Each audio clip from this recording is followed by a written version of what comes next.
Hello everyone, I am Dr. Anuj Dubey, Assistant Professor of Physics, Department of Applied Science and Humanities at X Institute of Technology and Management. In today's lecture of the topic units and dimension, we will try to cover what is the fundamental quantities, fundamental units, derived quantity, derived units, and how can we find the dimensions, and what are the uses or applications of the dimensions, and what are the limitations of the dimensional method. The first thing is, what is the need for measurement? As we have already discussed in our earlier lecture, physics is the branch of science which deals with the nature and its phenomena. So for proper description of any natural phenomena, measurement of various physical quantities involved in it is essential. For example, if a body is freely from gravity from some height h, when we want to study this, then we need how velocity is a function of time, how height depends on time, so we need how mass depends on time, so we need mass, length and time. So that's why we mean to say that if we need any measurement, then we require some quantity related with mass, length, time generally. So we can say that physics is the science of measurement. If we have any physical quantity, that physical quantity, if we want to express that physical quantity, we need two things: its numerical value and its unit. For example, if I am writing 50 meter, it is a length, it is a physical quantity, then 50 is the numerical value and meter is the unit. To express the measurement of any physical quantity, two things must be mentioned. The one is unit and second one is the numerical value. If in this way, numerical value of 1, unit in the system 1, numerical value in the system 2, unit in the system 2. So this indicates that n into u equals to constant. Means n is inversely proportional to u. So that's why we have written the sentence: the numerical value of physical quantity is inversely proportional to its unit. Now, if we want to express the physical quantities of the universe, because physics is the study of universe and its natural phenomena, then we require some fundamental quantities. Now question comes, why this is fundamental? Because each and every quantity can be expressed in the terms of these 7 fundamental quantities. What are that quantities? These quantities are length, mass, time, electric current, temperature, amount of substance and luminance of intensity. So we have 7 fundamental quantities: length, mass, time, electric current, thermodynamic temperature, amount of substance and luminous intensity. These quantities are known as fundamental quantity. And if we have a quantity, to express it, we require some units. So that units are known as fundamental units. For representing these quantities, fundamental quantity, we have some units. Unit of length is meter, mass kilogram, time second, electric current ampere, temperature Kelvin, amount of substance mole and luminous intensity candela. So these are the units. Generally, we have different unit systems like MKS system, CGS system and we have FPS system. Various countries, various locations, they are following different sets of measurement. But finally it is decided in the General Conference on Weight and Measurement in 1971, we should follow SI system. Generally SI system means International Unit System. What is the advantage of SI system? If we know SI system, then it is easy to convert all the systems from any other system to SI system. Just for an example, just we have different types of language: Hindi, English, Bengali, French. In the same way, we have different type of system, but as English is international system, in the same way SI system is accepted as an international system. Now we can say what is the major difference between SI and MKS is that in SI we have only 3: meter, kilogram and second. But in SI ampere, Kelvin, mole, candela is also there. If we want to express any physical quantity, fundamental quantity, then we have some fundamental units, and this is the symbol for these fundamental quantities. For length it is m, for mass kg, time second s, electric current capital A, thermodynamic temperature Kelvin capital K, mole and candela CD. So now, except this, we have two supplementary quantities. One is angle and other is the solid angle. So we have two quantities, plane angle and solid angle. Plane angle and solid angle. The unit of plane angle is radian and solid angle is steradian. This is steradian, this is radian. So why we require these two things? This is the supplementary units.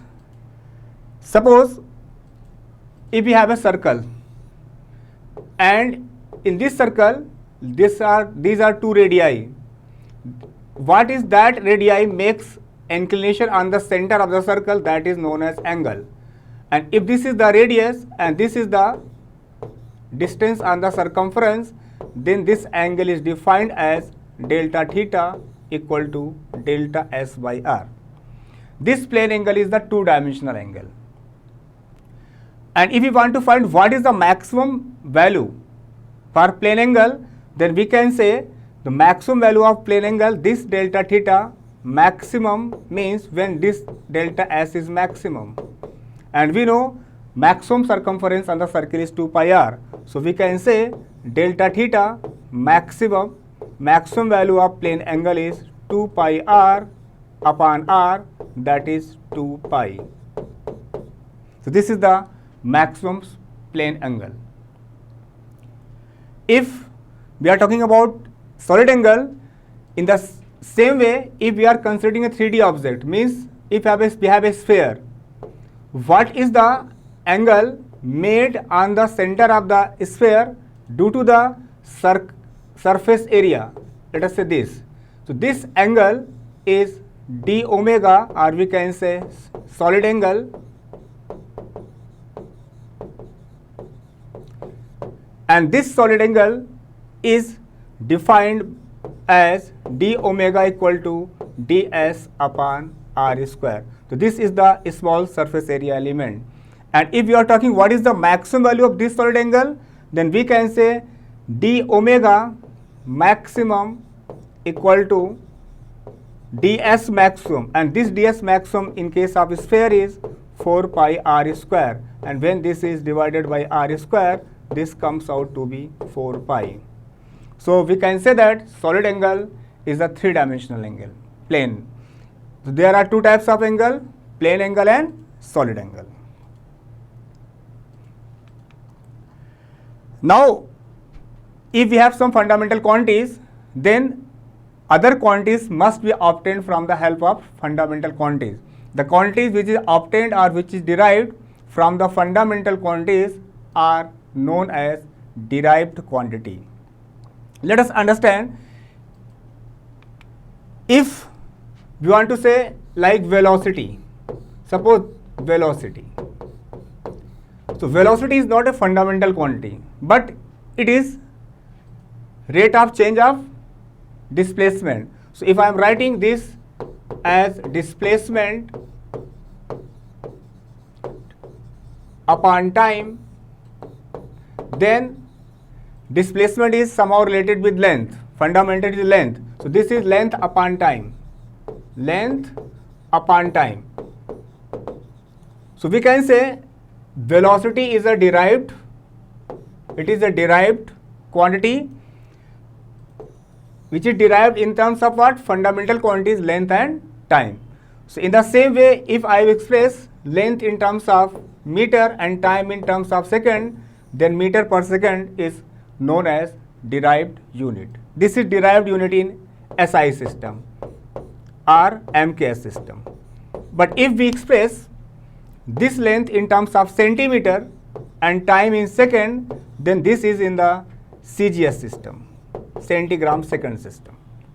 So this is about derived quantities and derived units. If we express this length in terms of capital L and time terms of capital T, then we can write this like L T minus 1. If we are using this notation, capital L for length and capital T for time, then this is the dimensional formula. This is the dimensional formula of velocity. Now, if you want to write a dimensional formula, then we will always use a square bracket. And dimensions are the powers. Here the power of L is 1, power of time is minus 1. So dimensions are the powers. So dimension is 1 in length minus 1 in time. This is dimension, and whatever we are writing in the inside the bracket in terms of capital L, T and some power, it is known as dimensional formula. So we have discussed what is dimension and what is dimensional formula, but to discuss it, we have to write. If we are writing capital L in terms of length, capital M in terms of for mass, capital D for time, capital A for electric current, and capital K for temperature, and MOL mole for amount of substance, and CD for luminous intensity. If we are expressing the quantity in this letter L, M, T, A, K, MOL, CD, then it is represented by a dimension or dimensional formula. So suppose we have taken another example, density. So as we know, density is mass upon volume. We know mass is fundamental quantity because mass is in the list of fundamental, and volume is length, breadth, height multiplication. So length, breadth and height, all the three are related with length. So we can write length cube. So this is mass upon length cube. It can also written mass length ki power minus 3. So now in this case, I have as it is written, power of mass is 1 and power of length is minus 3. So we can say the dimensions of density are 1 in mass and minus 3 in length. So we can express any derived quantity in the terms of dimensions or dimensional formula. So as we have already mentioned, when we are using M, L, T, capital A, capital K, MOL mole and CD for mass, length, time, current, temperature, amount of substance, luminous intensity, then these things turns out to be in the form of dimensional formula. So if I am writing the dimensional formula of density, density is mass, capital M, and length power minus 3, ML minus 3.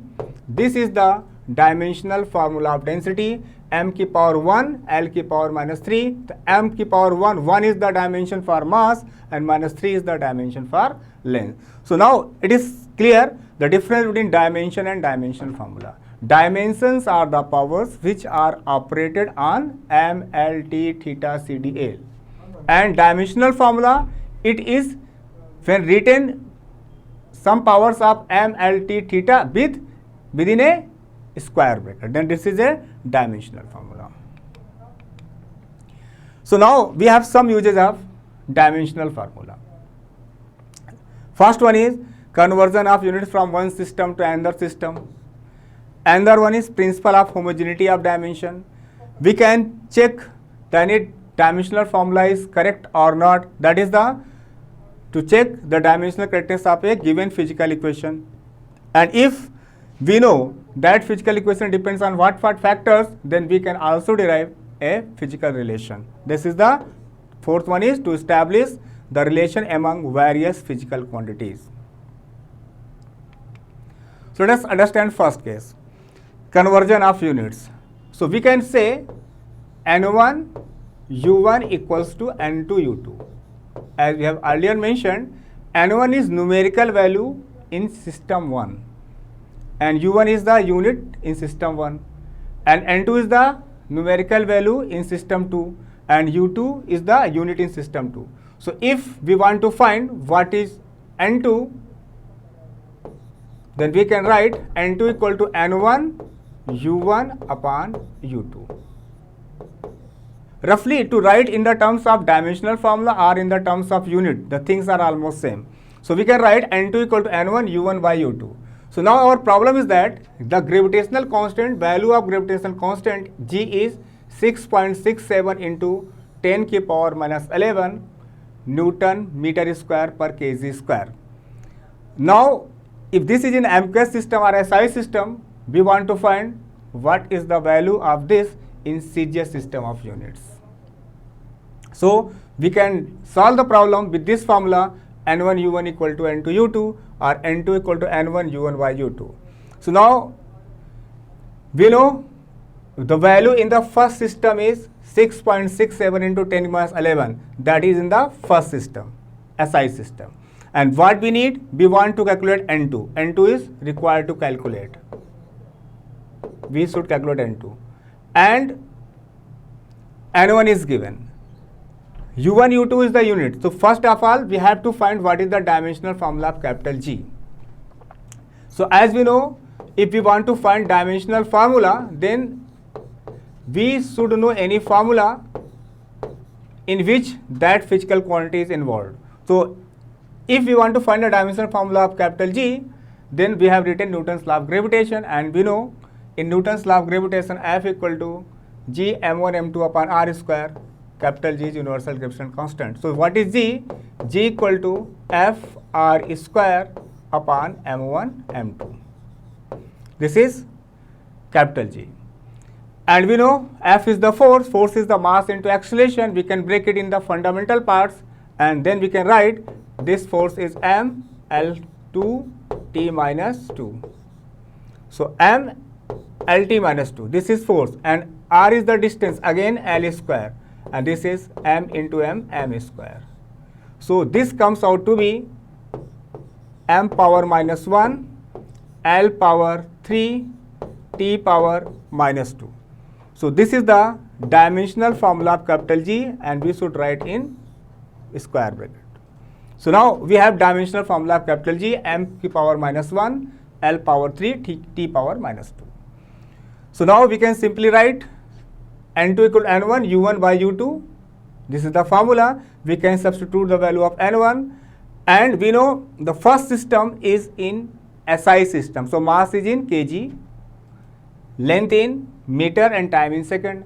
In the second system is CGS, so mass will be in gram, length will be in centimeter, time in second. So we have converted m1 kilogram, and we want to know what is m2. m2 can be written in the terms of gram. So we can convert gram into kilogram. So 1 gram equal to 10 की power minus 3 kilogram. In the same way, we can write centimeter in meter, so that the same dimension, same quantities may cancel out. So finally, we have got the value of n2 in CGS system, that is 6.67 into 10 की power minus 8. So this is the way by which we can convert system of unit from one system to another system by the help of dimensional analysis method. Now another one is the principle of homogeneity. This is also very important. Most of the time, if we know there is some relation, and if any two things are added or subtracted in any formula, then they must have the same dimension. To understand this, let us take an example. Suppose velocity of a particle is given by the formula v equal to at plus b upon c plus t. This is the formula. Velocity v equal to at plus b upon c plus t. So now we have to find what are the dimensions of a, b and c, a, b, c. Suppose here we need only a, b, c terms are there.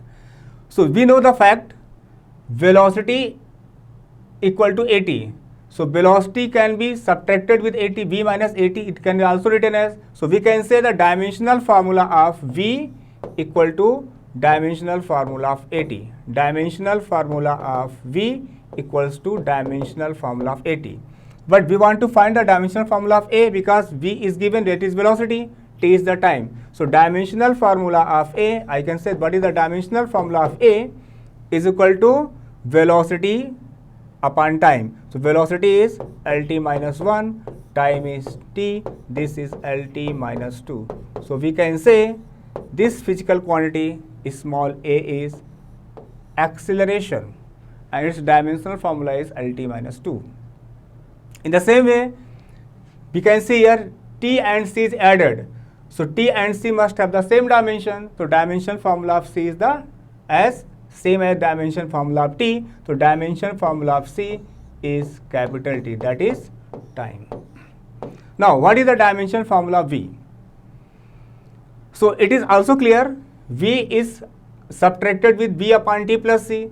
So we can write dimension formula of v equal to dimension formula of velocity into t plus c. So dimensional formula of velocity into t plus c means dimensional formula of velocity is Lt minus 1 and dimensional formula of time is t. This t cancel. So what is b? Dimensional formula of v is L. This is the dimension formula of v. So we can say that with the help of this example, if the two things are added or subtracted, then they must have same dimension. By this condition, we can find the dimensions used in various quantities. Let us take another example. In this example, suppose force equal to alpha upon beta cube plus density. This is the example. Force equal to alpha upon beta cube plus density. We have to find the dimensions of alpha and beta. So this is clear, beta cube is the density. So dimension formula of beta cube is dimension formula of density, that is mass per unit volume, ml minus 3. This is the dimensional formula of beta cube because beta cube is added with the density. So they have same dimension. So what is the dimension of beta? Dimension of beta is m ki power 3, 1 by 3, L ki power minus 1. This is the dimensional formula of beta. And if we know the dimensional formula of beta cube, then what is the dimensional formula of alpha? Dimensional formula of alpha equal to dimensional formula of force into dimensional formula of beta cube plus d. So similarly, we know dimensional formula of force. Force is mLt minus 2 and this is density ml power minus 3. After multiplying, we get m power 2, L power minus 2, T power minus 2. So this is the way we can find dimensional formula of any physical quantity by help of principle of homogeneity. Now next use of dimensional formula is that we can check any physical formula is correct or wrong. How we can check? If any formula, if left hand side dimension and right hand side dimension, both dimensions are same, then that formula is correct. So if LHSD left hand side dimension equals to right hand side dimension in any physics formula, then that formula is correct. And if it is not, then formula is wrong. So this is the way we can check any physics formula is right or wrong. So let us take an example. In this problem, time period of a simple pendulum is given as t equal to 2 pi L by G. So now we have to check this formula right or wrong. So first of all, we have to see what is the dimension of both the side. So left hand side and right hand side. Left hand side is time. So dimensional formula of left hand side is time. LHSD is time. 2 pi is a constant which has no dimension. So if this has no dimension, then dimension of length is capital L and G is the gravity. Means Lt minus 2 and this is T square. So we have seen that in left hand side dimension formula is capital T and in right hand side dimension formula is T square. So left hand side dimension and right hand side dimension formula is not matched. So we can say this formula is wrong. Now the question comes, this formula is wrong, then how can rectify the formula? How can derive the formula? So in this way, if we want to derive the formula, then we have to write the dimension formula on both the sides. So that is, in left hand side is only time and some constant, in right hand side is length let us say length ki power alpha, and gravitational acceleration, let us say this term has some power beta. Now we can simplify it, some L power alpha, L power beta, L power alpha plus beta, and power of time is minus 2 beta.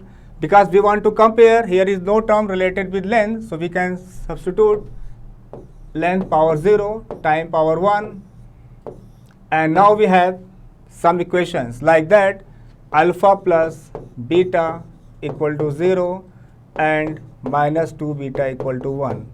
So from this equation we know beta equal to minus half, and alpha plus beta equal to 0, this gives alpha equal to minus beta equal to plus half. So why we have compare?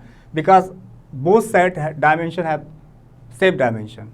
So now we have find what is alpha. Alpha is half, beta is minus half. So this formula should be like T proportional to K, L power half, G power minus half.